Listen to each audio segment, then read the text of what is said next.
Dimri po afrohet, ndërsa telashet për qytetarët sa vijnë e shtohen.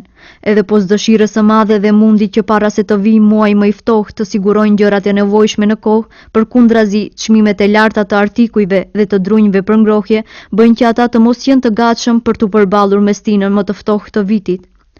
Banorët e Sarajit shprehjen se pikërisht për shkak të shtrejtësisë së madhe nuk janë ende të gatshëm të presin dimrin krah e hapur. Çmimeve shumë më të larta se vjet, edhe qytetarët me vërtet e kanë ditë vetë se ato respektivisht për xhepin e vetëm është shumë problem si vetë. Është do të pas mali. Në vërtet njerëzit janë të papishëm. Obligimet e dimrit mendoj se janë kryer, por në vërtet kanë kushtuar shumë, se 1 kg patligjana ose speca kanë kushtuar për shembull 40 dinar, 45 dinar. Edhe mendoj se ngritëm qëllimin, por shumë mendoj shtrenjtë. Se njerëzit janë në ndihmë sociale. Shumë një parti ekonomike. Edhe kështu çmimet e vjen të hiq. Edhe drunit, edhe artikujt, edhe gjosën, shkon këtë sinxhir. Kur ka në rrogë, për shembull, një njerë për një familje, mendon se me qatë rrogë i ka përcënë, që vëllë.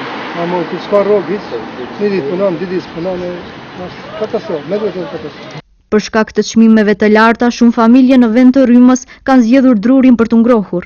Por edhe çmimi i drunjve për ngrohje për dallim nga vitet e kaluara ka shënuar rritje këtë vit. Dhe kjo është për shkak të mungesës së tyre, deklaroi shitësi i drunjve. Shikoj, për njerëzit janë shtrenjtë, është se njerëzit nuk kanë rrogë të ulta. Çmimet janë 2100 dinar, për ahun edhe dushku është 2300 dinar. Për momentin, vetëm se do të rriten çmimet në më tepër. Këtë mirë po dru nuk ka. Përkohësisht nuk ka, kjo që është e fundit është harxhohet edhe nuk ka. Dimri këtë vit do të na gjejë të papërgatitur, theksojnë një zëri të gjithë banorët e Sarajit. Anviset e dëshpëruara prapa kamerës son theksojnë se për shkak të çmimeve të larta të specave, domatave dhe artikujve të tjerë, këtë vit nëpër tryezat nuk është të çudi se do të mungojnë edhe ushqimet tradicionale të stinës së dimrit.